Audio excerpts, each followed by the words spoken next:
Good morning बच्चों। आज हम लोग हिंदी लिटरेचर का पहला चैप्टर दो दीप पढ़ेंगे। हम लोगों ने पिछली कक्षा में दो दीप कविता के 3 पैराग्राफों को पढ़ चुके थे। अब हम बाकी के अंशों को आज की कक्षा में पढ़ेंगे। हम लोगों ने पिछले क्लास में जाना था कि दो दीप कौन सा है। पहला है सूरज की रोशनी और दूसरा है शिक्षा रूपी दीप। हम लोग यह भी जान चुके हैं कि दो दीप कविता के कवि लाला जगदलपुरी हैं, जिसे हम लोग चित्र के माध्यम से देखे थे और उनकी रचनाओं को, उनके जन्म, उनकी मृत्यु को भी जाने थे। ये किनका तस्वीर है? ये है लाला जगदलपुरी जी का। और इनके द्वारा रचित पुस्तकों को भी हम लोग पढ़ चुके थे और इनका उपनाम भी हम लोग जान चुके थे। लाला जगदलपुरी जो इनका नाम है वह उपनाम है। अब हम लोग क्या किए थे? फर्स्ट पैराग्राफ में क्या पढ़े थे कि बिना तेल का बिन बाती का दिन भर एक दिया जलता है और दीप जलने से पहले पश्चिम में जाकर ढलता है।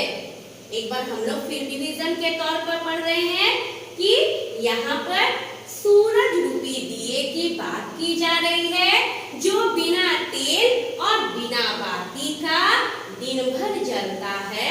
और शाम में जो हम लोग दीपक जलाते हैं, उनके दीपक जलाने से पहले वो कहाँ जाकर ढलता है, कहाँ अस्त होता है? पश्चिम में जाकर अस्त होता है। हम लोग यह भी जाने थे कि सूरज पूर्व में उदय होता है और पश्चिम में जाकर उनका अस्त होता है। दूसरे पैराग्राफ में हम लोग पढ़े थे, नवमंडल का सूरज है वह, कण कण को उज्जवल करता है, ऊंच नीच का भेद मिटाकर अंधकार सबका हरता है। नवमंडल मतलब आकाश। हम लोग जानते हैं, हम लोग पिछली क्लास में पढ़ चुके हैं कि नवमंडल का मतलब होता है आकाश। तो वह पूरे आकाश का सूरज है और वह पूरी धरती के कण कण को उज्जवल करता। उज्जवल करना मतलब उजाले से भर देता, प्रकाशमय कर देता है। अपनी रोशनी से पूरे संसार को रोशन कर देता है। और उनका जो यह प्रकाश है, किरनी है, वो ऊंच नीच के भेद को भी मिटाती है। और भेद को मिटाने के बाद पूरे अंधकार को क्या करती है? हरती है। मतलब पूरा अंधकार संसार से चला जाता है। चमकीली किरणों से अपनी नित्य नया सवेरा लाता है, उसकी चमकीली किरणों से तन मन जीवन का नाता है। उनकी चमकीली किरणें क्या करती है? उनकी चमकीली किरणें एक नए सवेरे को लाती है। नित्य मतलब क्या होता है? नित्य मतलब होता है नया। तो उनकी चमकीली किरणें एक नए सवेरे को लाती है और उनके चमकीली किरणों के आने से ही मनुष्य जाति का जीवन का जो तन और मन है वह उज्जवल होने लगता है। उन्हें नए काम और नई एनर्जी के साथ, स्फूर्ति के साथ करने को सूरज पाठ पढ़ाता है। ठीक है, अब चलिए आगे हम लोग पढ़ते हैं। कमल पोखरों में हंसते हैं। पोखरों मतलब तालाब। मन में फूले नहीं समाते, किरणों से नवजीवन पाकर पंछी नाच नाच कर गाते। अब पहले पैराग्राफ में तो हम लोग पढ़े थे कि उनकी चमकीली किरणों से हमारा जीवन में, तन और मन में नए काम को करने की ताजगी आती है, एनर्जी मिलती है। फिर उसके साथ साथ प्रकृति के भी प्रसाधनों ने क्या करता है? सूरज के आने से खुशी मनाते हैं, हंसते हैं और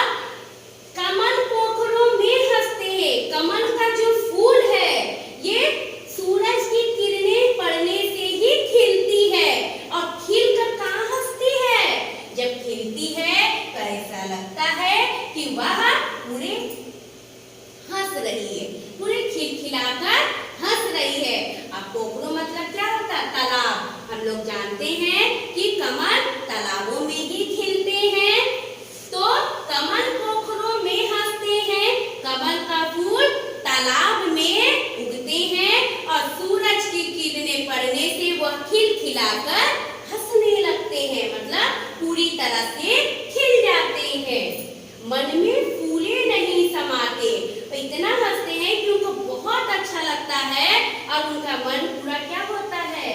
हंसते हंसते अपने आप को वो पूरी तरह से खुशी महसूस करती है। किरणों से नवजीवन पाकर पंछी नाच नाच कर गाते हैं। सूरज की किरणों से एक नया जीवन मिलता है, और नया जीवन तो सभी लोगों को मिलता है, लेकिन इस पंक्ति में कवि जी पंछियों के लिए बोल रहे हैं कि सूरज की किरणें आने से पंछियों में नया जीवन मिलता है और वो खुशी से पूरे नाच नाच कर गाते हैं। हम लोग देखते हैं, सुबह में देखते हैं कितना सारा पंछी आसमान में ची ची करके उड़ता है और खुशी से एकदम स्वतंत्र रूप से गाते नाचते रहते हैं। ठीक है, कमल पोखरों में हंसते हैं। पोखरो मतलब होता है तालाब। मन में फूले नहीं समाते, किरणों से नवजीवन पाकर पंछी नाच नाच कर गाते। ठीक है बच्चों, सूरज की किरणें पाकर क्या होता है? नए जीवन का संचार होता है पंछियों के अंदर और वह खुशी से नाच नाच कर पूरा गाने लगते हैं। आगे हम लोग पढ़ेंगे क्या? अब तक हम लोग पढ़ रहे थे एक दिए के बारे में। वह कौन सा दिया था?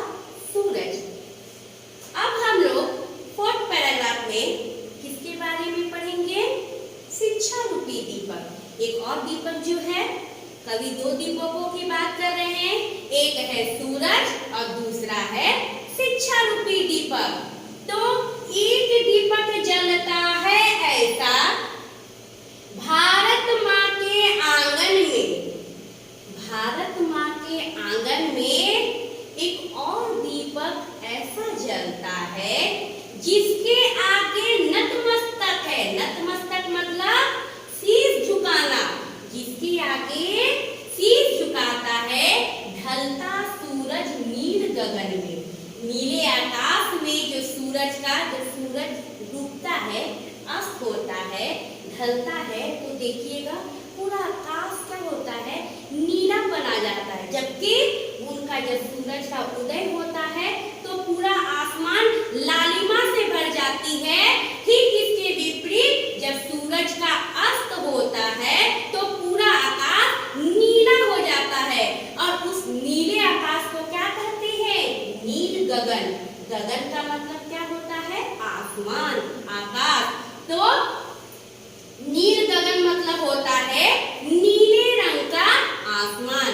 हम लोग देखते हैं शाम के समय पूरा आसमान क्या होता है? नीला होता है, ब्लू कलर का होता है। तो एक दीपक जलता है ऐसा भारत माँ के आंगन में जिसके आगे नतमस्तक है ढलता सूरज नील गगन का। भारत माँ के आंगन में एक ऐसा भी दीपक जलता है जिसके आगे सूरज भी झुकता है। वह कौन सा दीपक है? शिक्षा रूपी दीपक। देखिए वो कौन सा दीपक है? शिक्षा रूपी दीपक। ठीक है, वह शिक्षा का एक दीप है जो दिन भर जला करता है। वह शिक्षा का एक दीप है जो दिन भर जला करता है। ज्ञान दीप है जो समाज के घट घट में प्रकाश भरता है। क्या है? वह शिक्षा का दीप है। वह कैसा दीप है? शिक्षा का दीप है। उसके प्रकाश जो है दिन रात जलता है। क्यों सूरज शिक्षा के दीप के आगे नतमस्तक होता है, अपना शीश झुकाता है? क्योंकि सूरज तो सिर्फ दिन में चमकता है, दिन में अपना प्रकाश रोशन करता है, देता है, लेकिन शिक्षा का जो दीपक है वो दिन और रात दोनों ही समय समान रूप से हमें प्रकाश देता है, हमारे जीवन को उज्जवल करता है।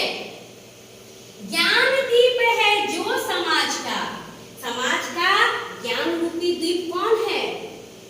शिक्षा है, जो हमारे समाज के ज्ञान रूपी दीपक है। शिक्षा वो घट घट में प्रकाश भरता है, मतलब वह सभी जगह अपने प्रकाश को प्रकाशित करता है, अपनी रोशनी को भरता है। ठीक है, इसका मतलब यहाँ कवि हम लोगों को यह बता रहे हैं कि शिक्षा का दीपक एक ऐसा दीपक है जो पूरे संसार को रोशन करता है और साथ ही साथ हमारे समाज को भी रोशन करता है, प्रकाश से भरता है। ठीक है बच्चों, समझ में आया? आज हम लोगों का ये चैप्टर समाप्त हो चुका है। अब हम लोग नेक्स्ट कक्षा में क्या पढ़ेंगे? नेक्स्ट कक्षा में इनके प्रश्न उत्तर को भी समझेंगे, इनके शब्दार्थ को जानेंगे। अब हम लोग कुछ चित्र देखेंगे। देखिए, ये एक पुस्तक है और ये दीपक है। तो क्या है? हम लोग बताए थे, कभी बता रहे थे कि दो है। एक है देखिए सूरज, जो का उदय होने से पूरा कवन खिलने लगता है, पूरी धरती प्रकाशमय हो जाती है। और दूसरा है शिक्षा रूपी दीपक, जिसके जलने से पूरा समाज रोशन होता है। ठीक है, देखिए कमल इस तरह से खिलते हैं, पंछी एकदम नाच नाच के चहचहाने लगते हैं सूरज की किरणें पाकर। देखिए, जब सूरज का उदय होता है तो पूरा आसमान लालिमामय हो जाती है। ओके बच्चों, थैंक यू।